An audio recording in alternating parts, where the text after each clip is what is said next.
Parmi les choses que je désire vraiment incarner, il y a le fait de choisir sa vie. Donc moi, j'ai la croyance très forte chez moi que on a le pouvoir de choisir sa vie. On a le pouvoir de créer sa réalité.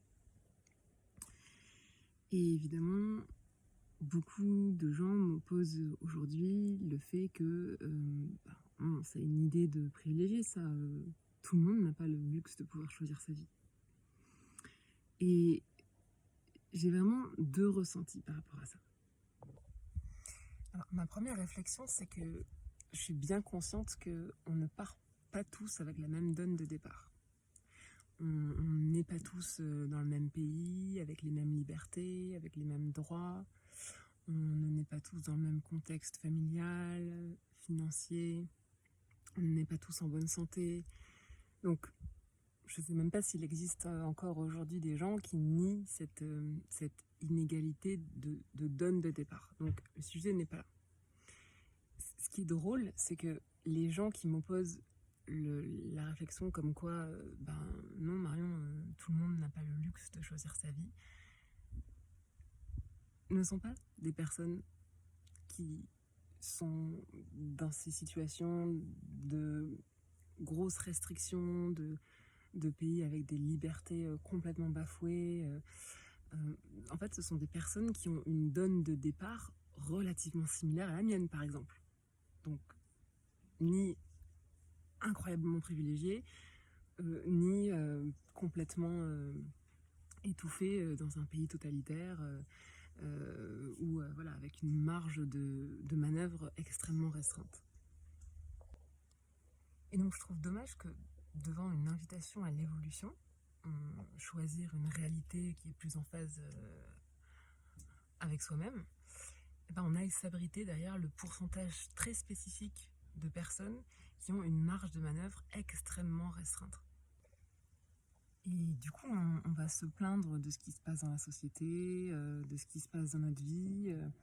Et puis quand on nous rétorque qu'on a le pouvoir de changer notre réalité, on va s'insurger en rappelant que tout le monde n'a pas le luxe de choisir sa vie. Mais ça veut dire quoi, tout le monde n'a pas le luxe de choisir sa vie? Ça veut dire qu'il y en a qui auraient ce luxe et d'autres qui n'auraient pas ce luxe. Moi, ma question, c'est de quel côté j'ai envie de me positionner? Et donc, je donne un exemple assez classique, qui est, on se plaint souvent qu'on est complètement déprimé par les news qu'on entend en boucle à la télé ou aux infos qui sont généralement hyper déprimantes. Et donc, en réalité, on a le choix de ne pas faire tourner en boucle ces chaînes d'information qui sont là pour sensationnaliser l'actualité, pour faire du spectacle et être sûr de captiver un maximum de temps leurs spectateurs, puisqu'elles ne proposent que ça, que de l'information. Donc il faut bien en créer tout le temps. Et puis on peut choisir ses radios, on peut choisir ses médias. On peut choisir des médias qui font un résumé très factuel de l'actualité, qui nous permettent après de faire marcher notre esprit critique et qui relatent pas uniquement ce qui ne va pas, mais qui relatent aussi les grandes avancées, les nouveaux espoirs qu'on a, j'en sais rien moi, sur la médecine, la technologie, les relations humaines. Selon ces centres d'intérêt, on peut choisir ces médias. Et on peut aussi choisir de ne pas subir une information tous les jours via des médias qui ne nous correspondent manifestement pas. Donc voilà, c'est un exemple tout bête, mais quand on dit oui, mais moi j'en peux plus de vivre dans un pays avec une telle actualité, j'en peux plus d'entendre des news comme ça démoralisantes, j'ai pas le choix, je vis dans ce pays, j'ai pas le choix, c'est pas moi qui fais les news. Mais tu as le choix de créer ta réalité. Si dans ta réalité il n'y a pas 50 news démoralisantes à la journée, tu as ce pouvoir de le choisir en fait. Donc ça c'est un exemple classique et ça marche pour tout pareil. Le fait de se dire ouais mais je suis bien obligée de payer mes factures. En fait, en soi t'es pas obligé de payer tes factures. C'est juste que entre payer tes factures et ensuite devoir gérer le fait de te faire rattraper par l'administration, ta banque, etc., bah, en fait, tu préfères payer ta facture. Donc, en fait, c'est un choix. Donc, tu as le choix de payer ta facture, de devoir gérer des poursuites et des redressements, ou de ne plus consommer ce service qui donne lieu à ta facture. Mais dans l'absolu, en fait, on a toujours le choix. L'idée, c'est plutôt d'être clair sur ses priorités et ensuite d'être courageux. Donc, quand on me rétorque, bah, tout le monde n'a pas le choix de choisir sa vie, ça c'est vraiment un luxe de privilégié. Moi, je trouve que c'est pas un luxe de privilégié, c'est un luxe de courageux. Et courageux, c'est à la portée de tout le monde. Et ma deuxième réflexion, c'est que je suis d'accord qu'on ne peut pas, à chaque instant, choisir l'option idéale pour chacune des composantes de sa vie. Ça, je suis d'accord. Mais ça ne veut pas dire qu'on ne peut pas choisir sa vie. Choisir sa vie, c'est à un instant T, parmi les solutions qui existent ou que je peux créer, laquelle je choisis de vivre, dans laquelle je choisis d'investir, laquelle je choisis d'expérimenter. Et donc, par exemple, si on me disait, voilà Marion, on a une super nouvelle pour toi, on t'offre une promotion qui fait que tu peux aller dans n'importe quel magasin de chaussures, je sais pas, André par exemple, et dans n'importe quelle boutique André de France, tu peux choisir n'importe quelle paire. T'as le choix. Et donc là, c'est comme si je rétorquais, ben, j'ai pas le choix, puisque moi, j'avais repéré des bottines chez Minelli. Donc moi, c'est les bottines chez Minelli que je veux. Donc, j'ai pas le choix. Bah, si, en fait. Là, t'as une donnée qui fait que tu as le choix parmi toutes les paires de toutes les boutiques André de France. Donc tu as le choix. Ah ben non, j'ai pas le choix. Je peux pas choisir. Puisque moi, ce que je veux, c'est les bottines Minelli. Et donc, c'est ça, en fait, quand on dit, bah, non, on peut pas choisir sa vie, c'est parce que les gens pensent que choisir sa vie, ça veut dire choisir de boire des cocktails sur un yacht toute la journée. Non. Choisir sa vie, c'est parmi les options qui me sont accessibles, parmi les options qui existent déjà, ou dans lesquelles je peux choisir d'investir, que je peux créer. Quelles sont celles qui vont être en phase avec ce que je priorise comme valeur aujourd'hui dans ma vie? Et forcément, quand on fait un choix, ça veut dire que on accepte de renoncer aux avantages des choix qu'on ne retient pas. Et ça s'appelle être courageux. Privilégié, c'est pas de suite à la portée de tout le monde. Courageux, en revanche, je crois bien que si. En ce qui me concerne, moi, j'ai vécu à peu près 33 ans en me racontant que finalement, j'avais pas vraiment le choix concernant les choses qui me convenaient pas dans ma vie. Donc, par exemple, j'ai adoré mon job pendant 8 ans, et puis au bout de 8 ans, je suis passée par une période où je n'y trouvais plus le même sens.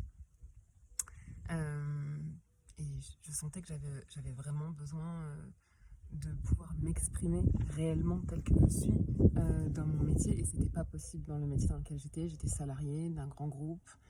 J'avais des fonctions de direction commerciale dans un grand groupe de télécom, donc voilà, exactement ce genre de poste pour lesquels mes hautes études m'avaient prédestinée, et donc je me racontais que j'avais pas le choix.